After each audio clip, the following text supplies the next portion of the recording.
Jay, why aren't you wearing red? I was going with the film's motif. Oh, I am, actually. Maybe you saw something traumatic. That's red? It changed your perspective on colors, and then it had absolutely no effect on the story in any way.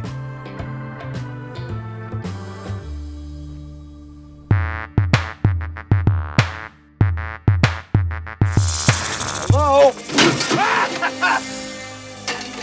I am not going back to New York, you hear me? You're stuck with me. But oh, I'm wearing plaid. I pulled out the plaid again.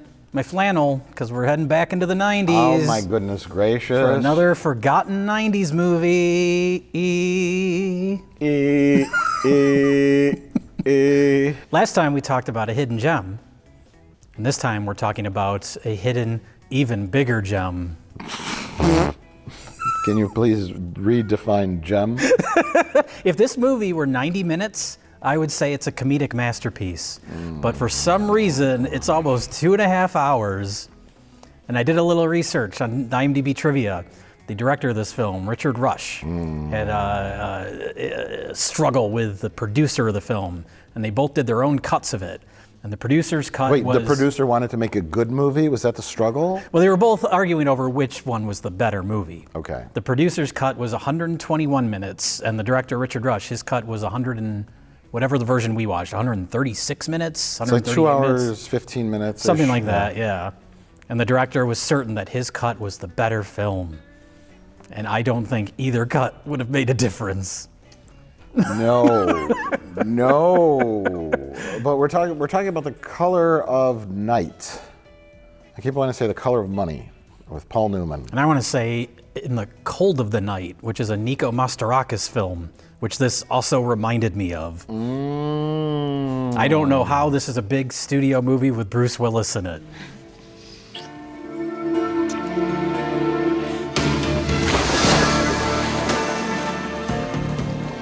Okay, so we're talking about this movie. Jay had thought he had seen this. I thought I'd seen it on cable back in the day, and that's how I thought of it, as like, oh, another forgotten 90s movie. Yeah. I may have been thinking of one of the other forgotten 90s Bruce Willis movies. There's a slew of forgotten 90s Bruce Willis movies, failed movies. There's notorious ones like, you know, Hudson Hawk that are like big flops and stuff, but then there's these just like, the 90s was littered with like, I mean, there all sorts of genres of movies came out in the 90s, but there were a lot of psychosexual thrillers based primarily from like spawned from Fatal Attraction, Basic Instinct, movies like that were hits.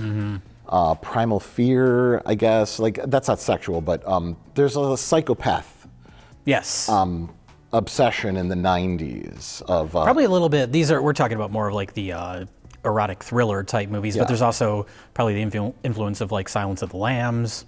I mean, clearly with this movie, there's some gender dysphoria stuff, which dates all the way back to Psycho, but specifically in the 90s, Silence of the Lambs was the template. Silence of the Lambs was 91 or 90.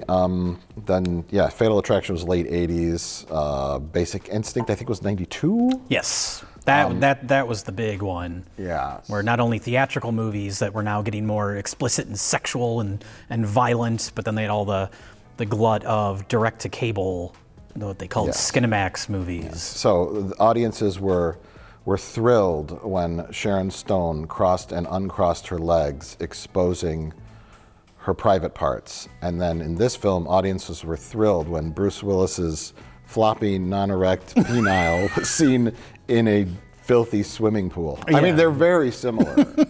They're very similar. Audiences flocked. Yes. To see his little floppy dang dang. I was trying to think, what was his album, his music? Bruno? We Don't Talk About Bruno or something like that?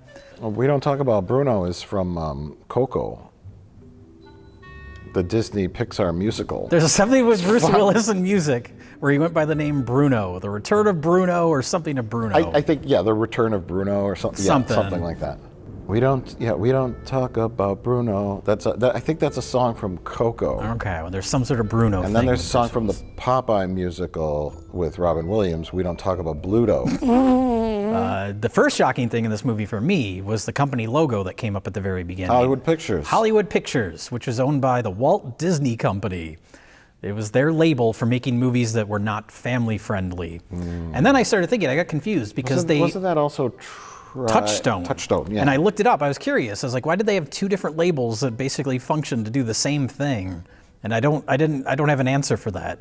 Hollywood Pictures operated as its own company that was just owned by Disney, and Touchstone was essentially just a pseudonym. So when Disney decided, I think that was where movies like Sister Act were Touchstone, where they're like they're not a Color of Night type movie, but they're also not G. I wanted to talk about the director, Richard Rush. I don't know if you had a chance to look him up. I looked him up. He did some of those like 60s biker movies, kind of Roger Corman-esque stuff. Yes. He did a movie called, his most famous movie, he did a movie called The Stuntman in 1980. Right. Which was a big influence on Nicholas Winding Refn when he made Drive. Oh, I know okay. that. I've never seen it. But Yeah. then he didn't do another movie until this, right? Yeah, from 80 to 94, there was a break. He was very active in the 60s and early 70s with such hit films as Too Soon to Love, Of Love and Desire, Hell's Angels on Wheels, Thunder Alley, The Cubs of San Sebastian, A Man Called Dagger, Psych Out, and The Savage Seven. And then The Stuntman, which I don't know much about. You apparently do. I know a little bit. I haven't seen it. And then, bam, he's back. He's back, baby. Thrown right into the mix of the mid-90s psychoerotic thrillers for some reason. Director for hire, I guess. I don't really know. Some style, though. Right off the bat, I was like, this is like if Sam Raimi got brain damage and tried to make a Brian De Palma film. It opens in the apartment of a lady who is his patient. Her name is Michelle. And she is smearing red lipstick all over her mouth and her teeth. And she's crazy. And we got some Dutch angles there. And To establish crazy. And she starts putting a gun in her mouth in a filleting manner, eroticizing suicide. Oh, and the music. It's got that sexy saxophone. That 90s saxophone. And you're like, what's going on? Then we cut to the office, and I thought he was having an argument with his wife. The arrangement of the blocking and the way it's being shot is he's pacing around the room, and they're having like a discussion, and it's not a typical therapist-patient setup where he's sitting. He's sitting there calm as she's ranting. And, It almost seems like I don't know why he's walking around the room. Maybe to give the scene some life. The scene needs a life. I don't know. I'm going to Richard Rush. Is he Italian? No. But anytime there's an insane, incompetent filmmaker, they speak like that, Jay. You know this. In spirit, they're Italian. In spirit, they're Italian. They have some kind of therapy session. I don't know what the hell they're talking about, but she throws herself out the window.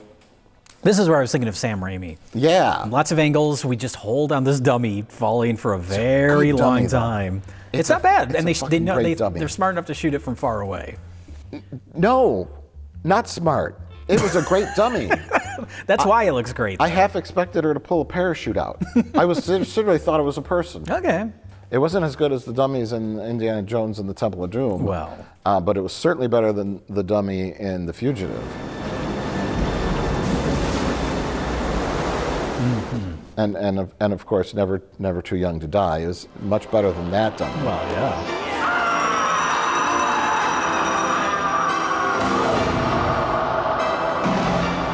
But then she hits the ground and we get this like below street view shot where her face smacks into the lens. She hits the ground with a perfect plop. No explosion of guts and gore, just very flat. And then the purpose is the blood starts coming out slowly, and he sees it from way up high. And the trauma from this causes him to not see the color red. And, you know, logic and realism aside, sure, that far of a fall, she would have exploded into a million pieces or been horribly disfigured and destroyed.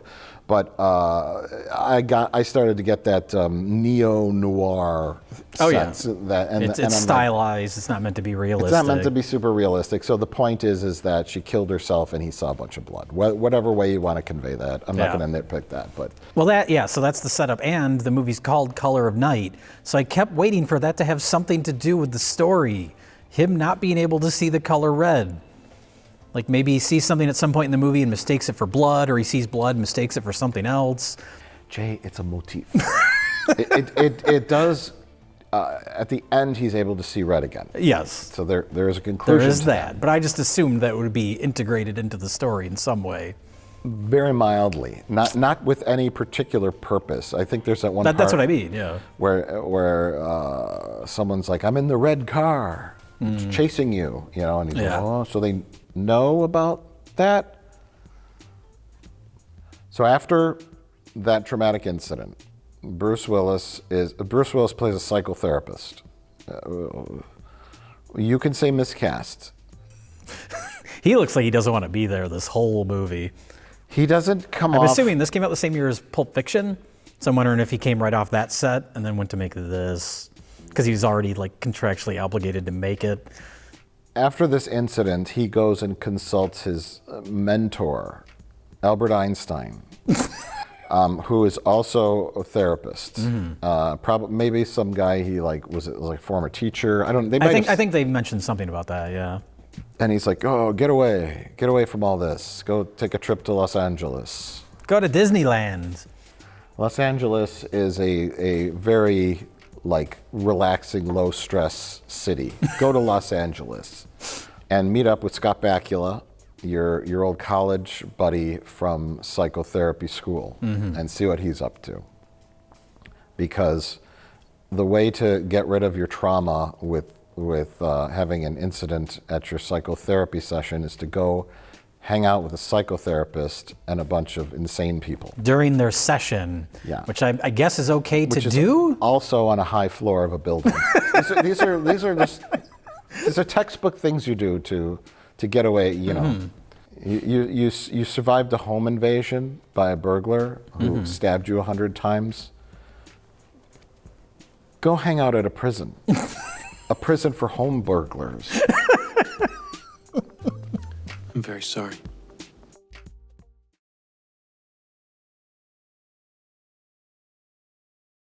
Our first film is Color of Night, and what a violent mess this is. I looked up the Siskel and Ebert review, and they both panned it, of course, but Ebert was shocked at one point because Siskel's going off about how bad the movie is. And he's like, and all those people that played the patients, I don't know who any of those actors were, but they were all awful and they're not going anywhere. You know what it is? It's a bunch of actors who are getting their first break. A lot of these are people I haven't seen before. And they're going way over the top. Those actors actually are like Brad Dourif. They're very experienced, but they didn't use a lot of restraint. No. And then Roger Ebert's like, Brad Dourif was in that scene, was one of those people. He won an Academy Award. Well, to coin a phrase from me, thumbs way down, way down. He's baffled that Siskel didn't know who any of these people were. Because, we get Brad Dourif as the anal retentive OCD guy, Lance Henriksen as Angry Man, Leslie Ann Warren as Slut. Sandra. She's a Lance sex addict. Henriksen plays Buck. Do you remember Brad Dourif's name? Brad Dourif is Clark. Okay. I am Casey Hines. I am a painter. You're forgetting about one other, Kevin O'Connor as Casey. He's the tortured artist character. Who likes things a little kinky. He is into the perverted arts. As an aside, last video we had a Simpsons reference. This video, Simpsons reference. I love the phrasing, the perverted arts. the episode where the meteorite is going to hit Springfield. Do you remember this? Vaguely. And they all go in Flanders bunker, and because the road out of town to Springfield has been destroyed. Okay. This is stuff that I know you'll cut from the episode, but joke's on you. I'm editing this one. there's an asteroid coming in, and they cut to Washington, D.C., and they're going to pass a bill to repair the bridge to Springfield so they could all escape. And then they're about to pass the bill, and he goes, I'd like to add on an addendum to the bill. $30 million of taxpayer money to support the perverted arts. All in favor of the amended Springfield/pervert bill? Bill defeated.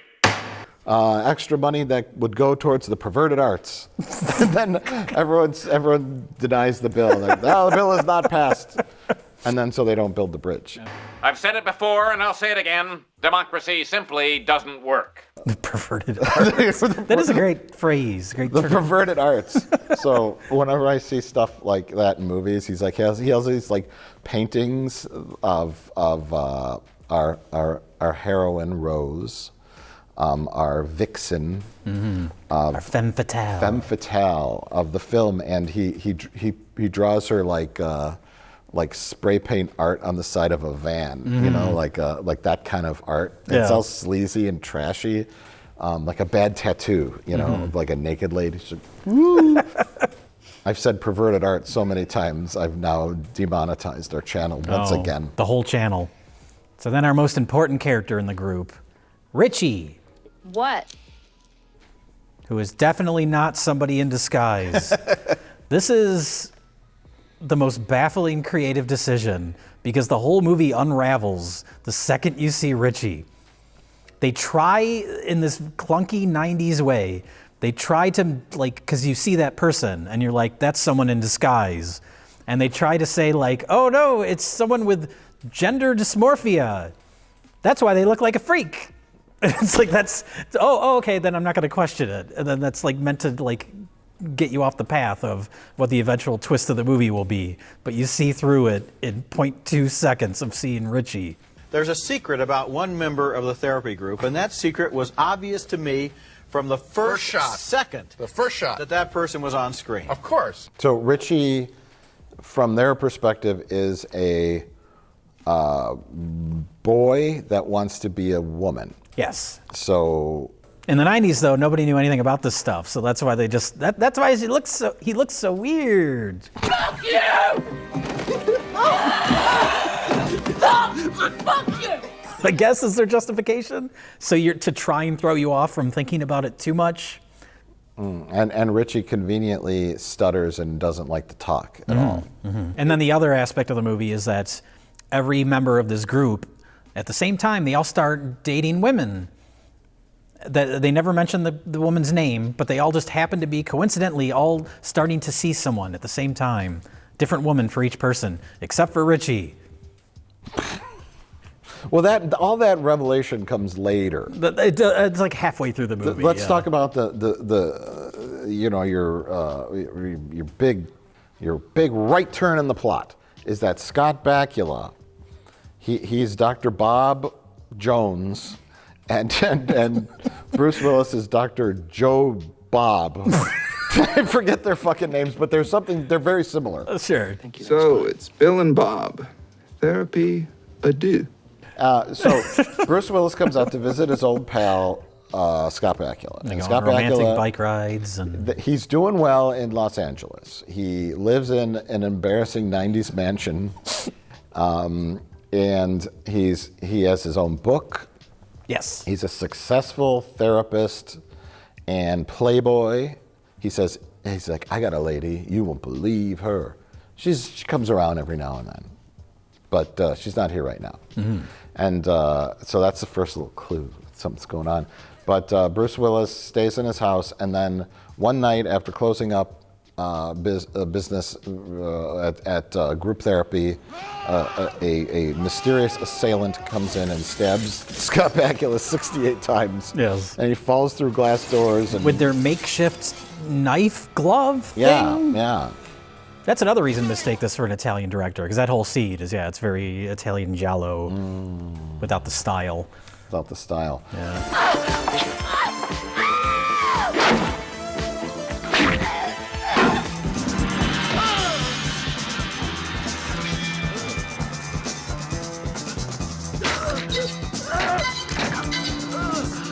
So Scott Bakula gets killed, And then we meet our detective, Hector Martinez, Yeah. who is the worst detective ever. He's obnoxious. I suppose he's meant to be comic relief. Hey! Anderson! This is civilization, man. What do you think, this is your bedroom? Damn. Knock! Yes. Because there are wacky scenes with him, but he is woefully unprofessional, rude.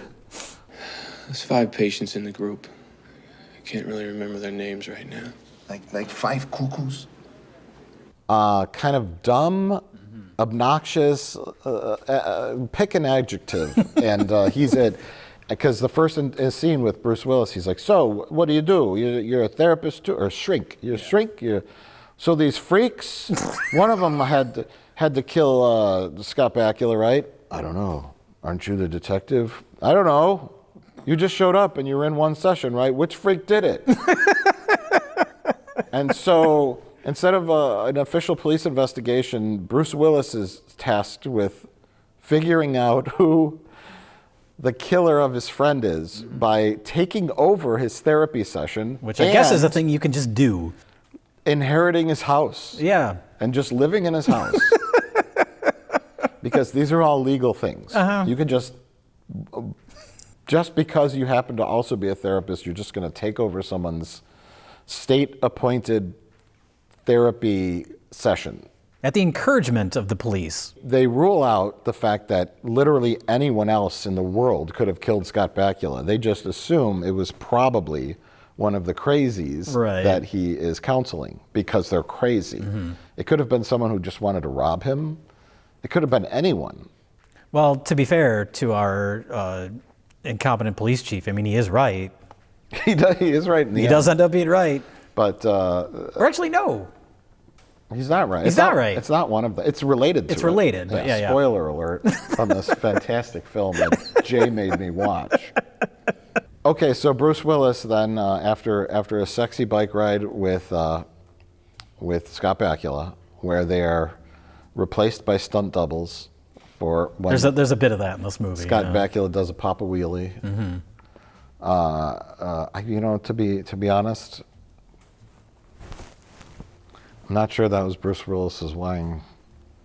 That might have been a body double. Okay. On the pool, because I think according to legend, Bruce Willis has a ginormous wang.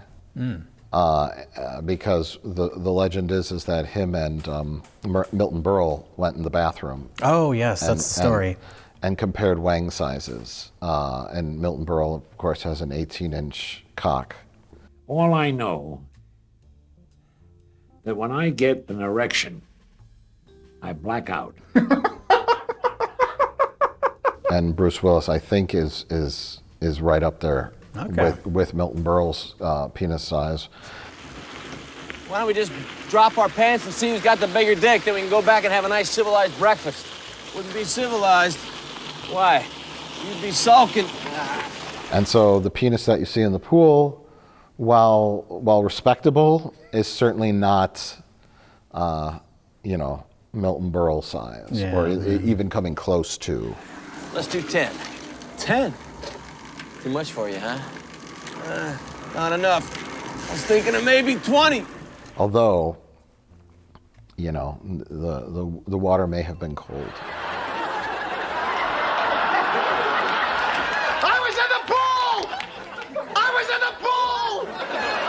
Shrinkage.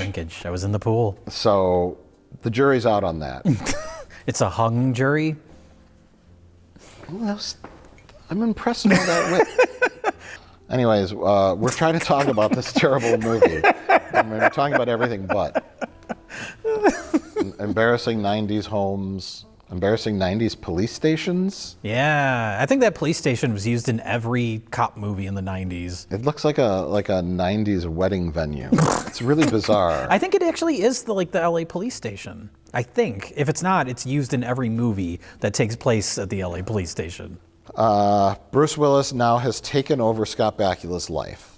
And he is not a suspect. He's like, what am I, a suspect? Detective Martinez? And he goes, no.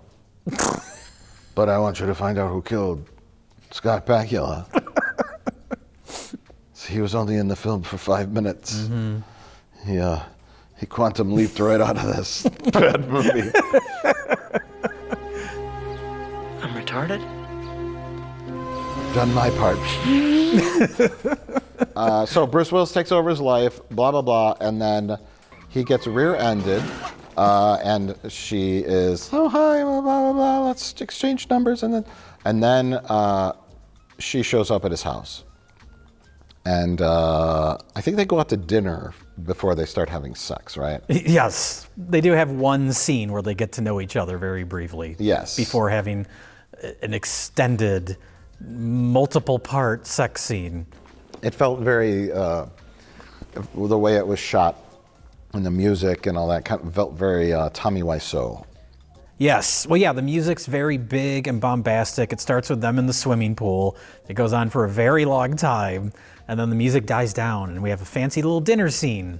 He's now back in his clothes. He's wearing a suit and tie. And then she comes in completely nude and puts a steak down. And he's like, move that steak so I can see your And then the music, that same music, comes back up, and it's just another sex scene.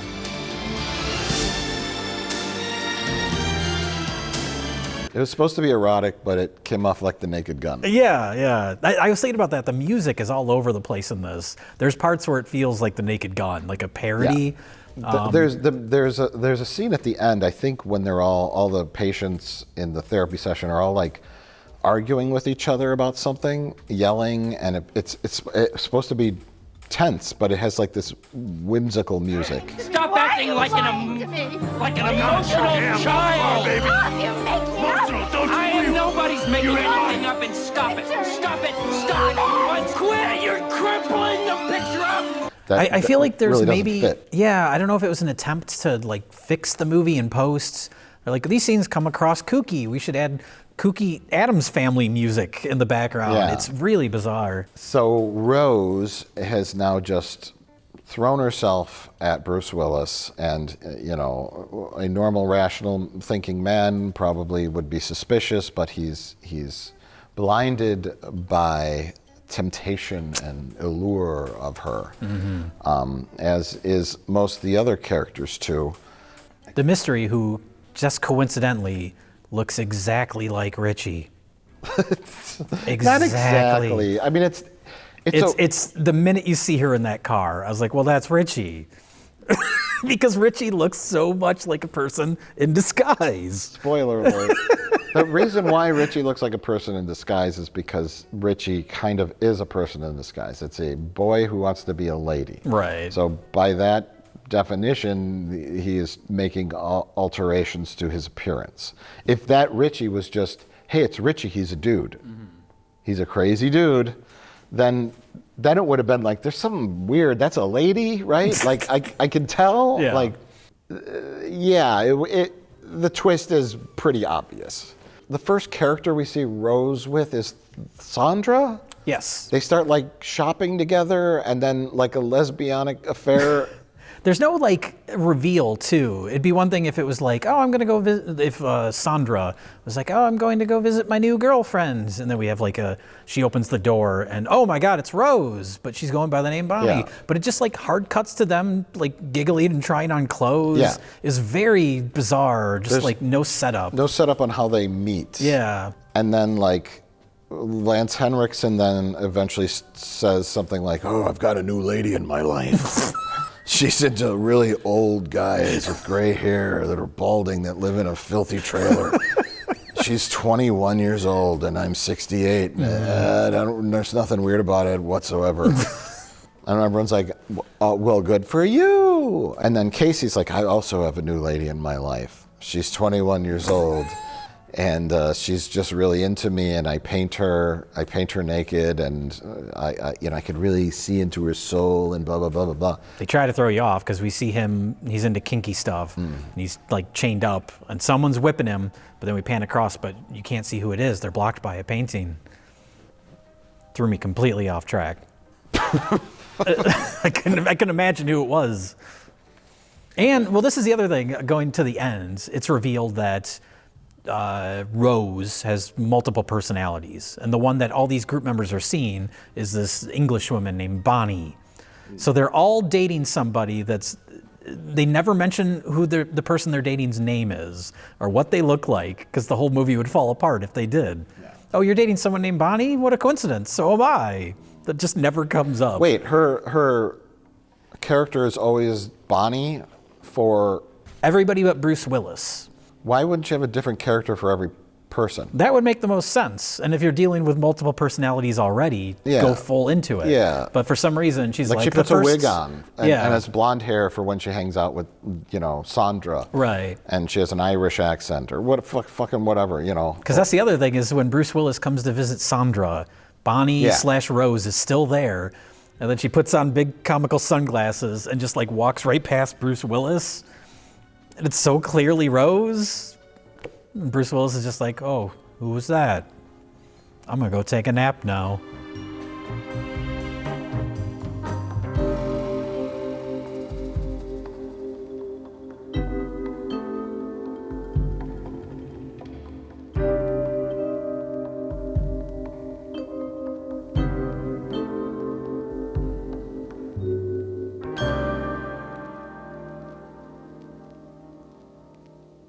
So at some point, there were 3 children, Richie, who was a real boy, Rose, and Dale.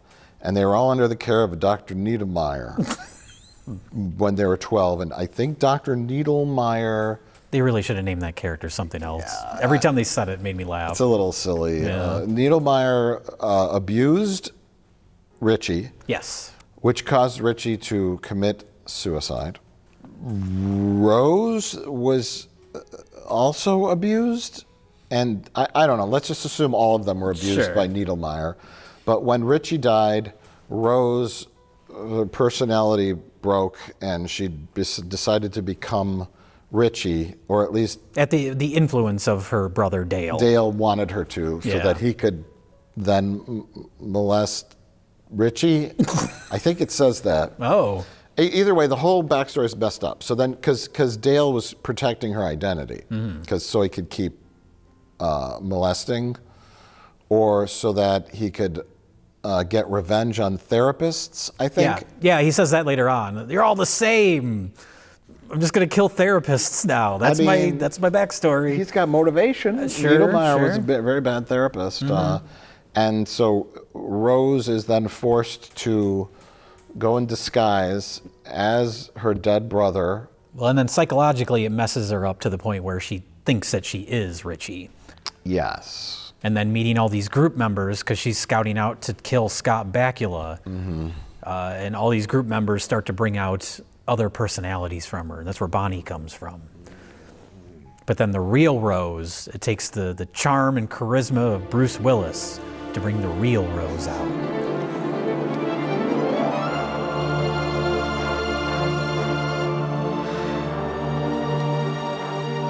Which doesn't make any sense because the first time that he meets her, she's already Rose.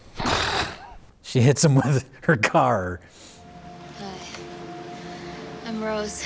Hi, Rose.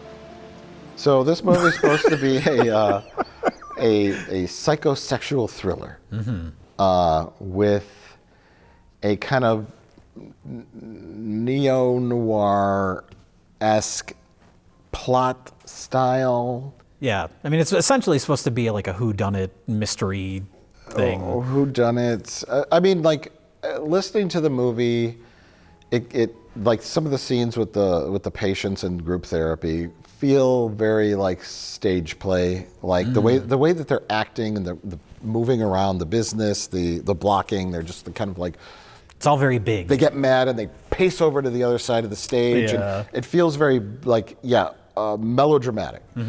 And I could see maybe reading this screenplay and going, okay, this could be produced, because it did get produced. You don't expect Richie to look like that?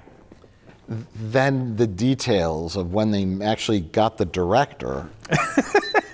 pulled him out of the retirement home. I don't know. The production design, the casting, that's just like started to just completely fall apart. The execution of the action scenes. There's a couple of very awkward car chases. In I the love movie. the car chases, Jay. You're wrong. I love the going up the parking garage and ramming the back of a car to knock it off the side so it would land on Bruce Willis. Awesome. Even though you would have no idea that that's where he's at. The first hour of the movie is Bruce Willis going from here to here to here to here and talking to people. Yeah.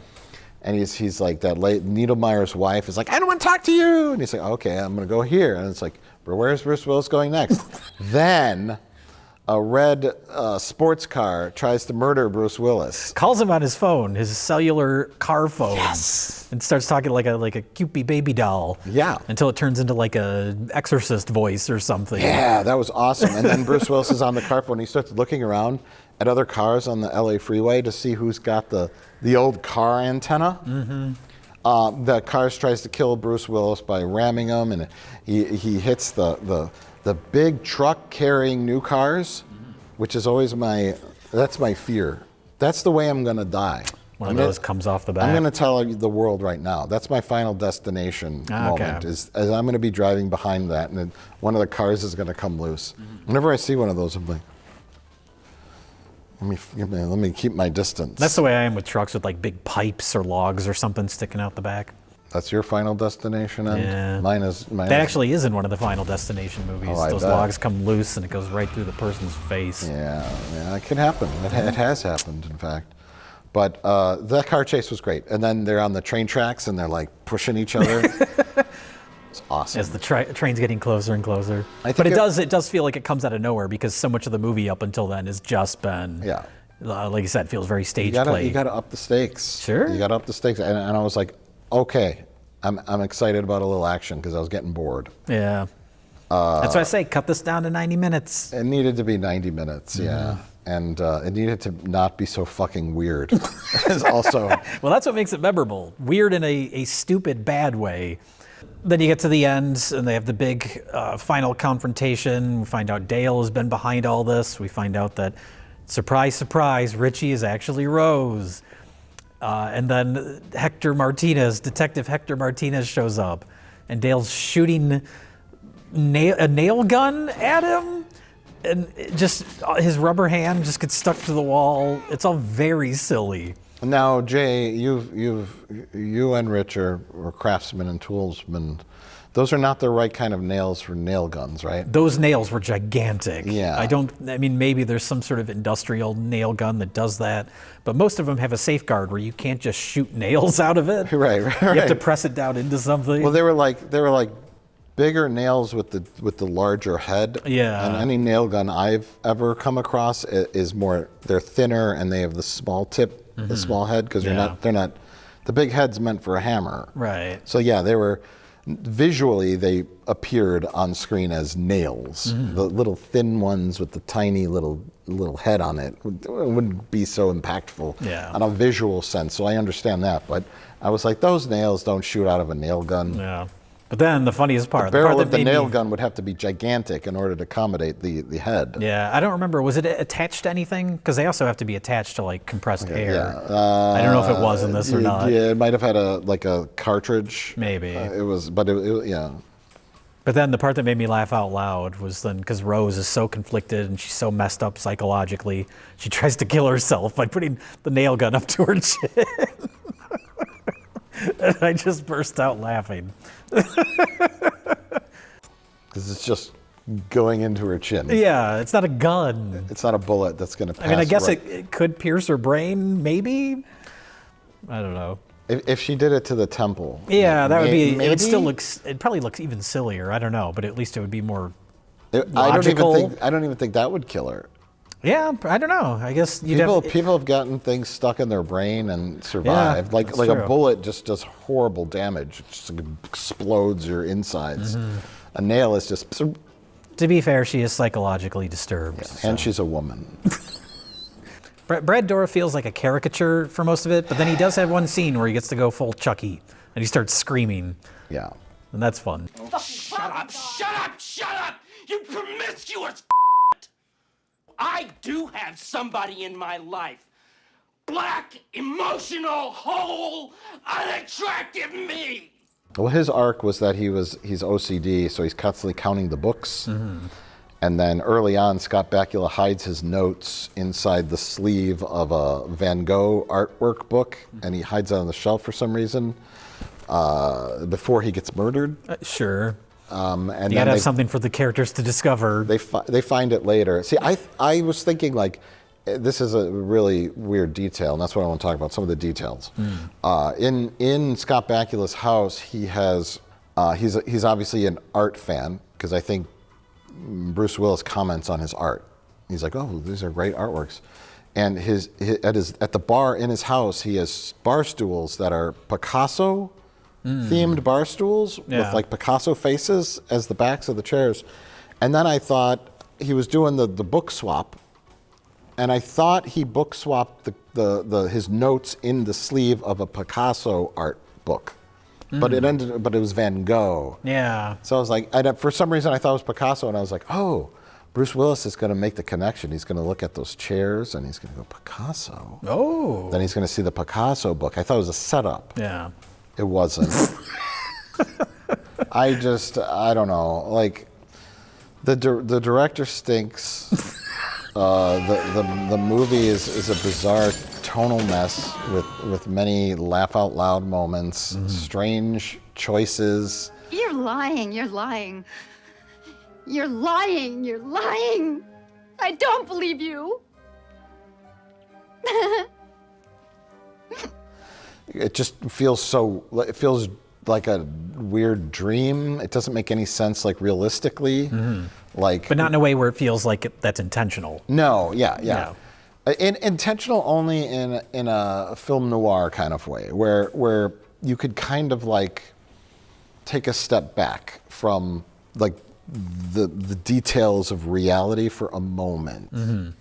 Because it opens very noirish with the lady killing herself from The Office. But there's motifs with the red, the red car, the red dress, the red lipstick, even the broken tail light after the initial accident. He picks it up and it's a red tail light. Kind of throws it back on the ground. You also have the use of mirrors. Take a look in the mirror, Michelle. Which mirror? This mirror? Any mirror. Yeah. A lot of comments on that, and of course, a mirror is a reflection of yourself, which is symbolic of the multiple personality disorder. They made full use of that split focus diopter. The split diopter shots, which were. There's one shot where it was like super perfectly used. So there's a movie in this. You could see what it could have been. It's an interesting like autopsy thing where you watch it and you go, okay. It's a bit like a criminal procedural show, like a CSI or Criminal Minds or whatever, where the psychopath is doing this thing, and then at the end you find out they're doing yeah. And then all the animal heads was also a motif.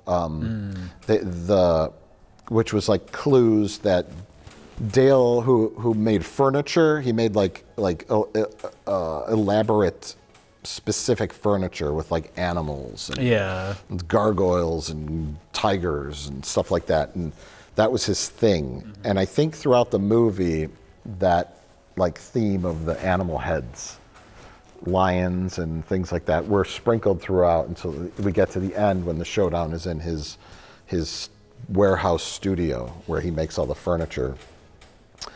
And then hence the justification for the nail gun.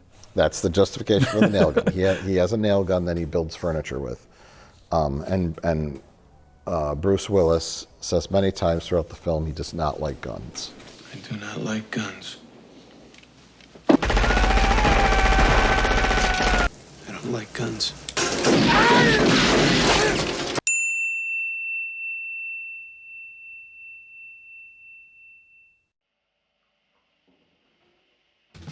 I think we've covered everything in this disaster of a movie, except for the ending. because we established many times Bruce goes to, Dr. Bill Kappa goes to Dale's warehouse / furniture making factory, and there's a smokestack. Mm-hmm. Then at the end of the film, Rose climbs the smokestack to try to kill herself. Yes, because the nail gun didn't work. And when they get to and of course there's a storm. There's lots of rain in LA for this movie. Oh yeah. There's a storm, and they are on the top of the smokestack at the height of an airliner. It is literally, it looks like they're about 40 stories, maybe 10,000 feet. Sure. They're above the clouds. It is so high. And I laughed out loud. Visually, it was kind of neat.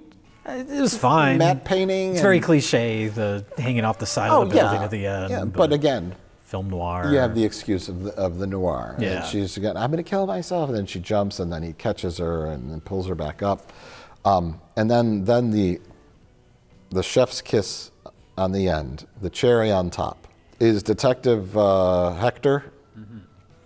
He comes in to save the day. He gets shot up with the nail gun. They shoot him in like the fingers and the hand, and he's like stuck to the wall with the nail gun. They forget about him and go up to the top. Yeah. And then I guess the producer of the movie said, well, they didn't go to see if Hector was okay. So he starts yelling, hey, Essay, you forget about me. Hey! Listen up, you fucking daffodil! You're gonna leave me hanging here all night, huh? Well, he keeps calling throughout the whole movie, he keeps calling everyone a daffodil? Is that what he says? I don't remember that. And he says it like 5 times when he's yelling through the ADR at the end. You daffodils, come get me down, or whatever. And then just freeze frame. Come on, you fucking daffodil! Get me out of here! But he's inside the main warehouse, yelling up through the 60-story smokestack that's above the clouds. It's at the height of airplanes. I thought I missed something. I was like, is he right in there? Did he climb up? It very much feels like a studio note at the end. It seems like they just didn't care about Hector, who saved their lives, and they didn't go back to see him, and we didn't shoot that. Yeah. So let's have Hector yelling up through the tube to let everybody know that he's okay. But it sounds we all like cared about that character. It sounds like he's 5 feet away. And Yeah. he's like, hey, would you forget about me? Then freeze frame and the movie ends. It's just done. Ooh. She's freed from her brother. Maybe she's completely psychologically cured now and they're just in love, I guess. We needed a montage with like the next 30 years of therapy sessions of trying to get her back to being a normal functioning human being. You know, in all honesty, like that could have really helped the movie. Like it was 2 hours and 15 minutes, like cut out 20 to 25 of Bruce Willis going around talking to people. Cut those scenes real short, save it for the end, fade out on top of the smokestack, fade back in 3 months later, and he is giving her therapy sessions and maybe a little like a wink, like he's not talking to the right personality. You know, some little like sequel tie-in or a little button. Yeah. You need the button, you need the Well, you need, because his whole thing at the beginning of the movie, his patient kills himself. So his whole thing is he feels like a failed therapist. And he never has any redemption for that. I guess he saves Rose at the end, like literally saves her. He fixes this problem. But that has nothing to do with therapy or psychology. Yeah. I'm okay with that. I'm really okay with just, you know, the expression, you got to wow them at the end. Yeah. Or at least send them home not feeling awkward. That's the other phrase. Not feeling awkward and confused and or laughing. Because I was laughing when it went to freeze frame. Yeah. And the guy's like, help me. Hey, don't forget about me. I'm stuck down here with nails in my hand. Like, what? You've ruined this whole moment, Hector. Yeah. He saved the girl. They're hugging in the rain on top of this thing, and then you start yelling up. Like, what is that? Yeah. That felt like an afterthought that didn't belong in that scene, and then you freeze frame, you run out of film, the movie ends. No, fade out, fade back in, we need to know, I need to know if Rose is mentally okay. Yeah. Like, that's the point of the movie, is those two characters. Bruce Willis, is he okay? Is she okay? We need a wrap up where they're talking to each other, whether or not it has like a little twist at the end of like, maybe not, or everything's a happy ending, everything's fine, you know? I feel so much better after talking to you for 3 months, and I don't feel those personalities anymore, you know? The phone rings. Hey, it's Hector. I got another case for you, Dr. Bill. Bill Gabba. Dr. Bill Gabba, you want to talk to this new patient? He's got multiple personality disorder, and you're the guy to call because of what happened in the film. I don't know, Bruce or Bill Kappa. I don't know if you should mess with multiple personality disorders anymore after me. I'm a therapist, baby. It's what I do. Or he says, that's what you think, but what does Richie think about it? Oh!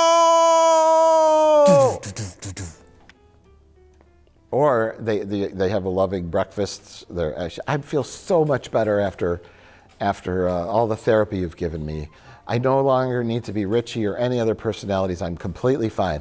That's great, honey. I'm going to go take a shower. Takes a shower.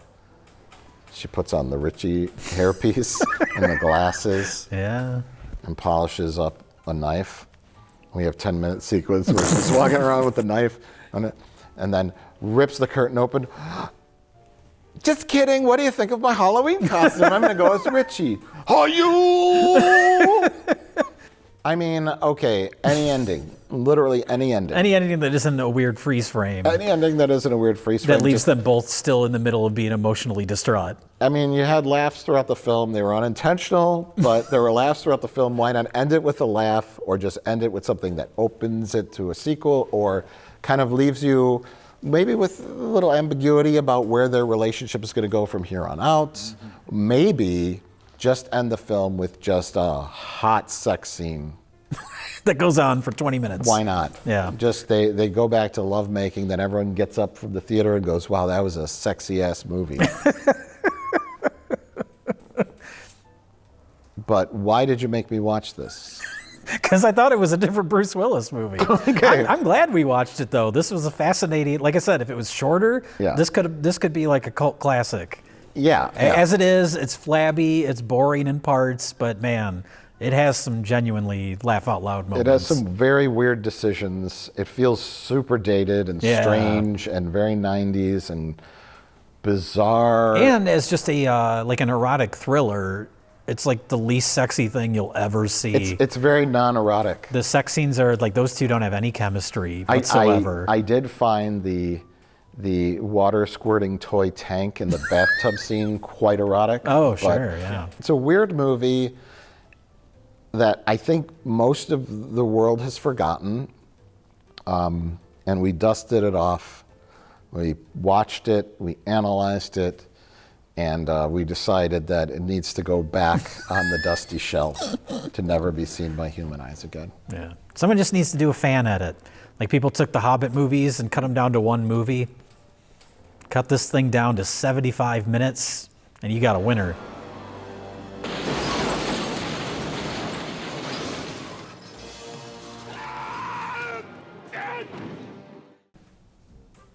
Oh, do you remember when Hector had his birthday party?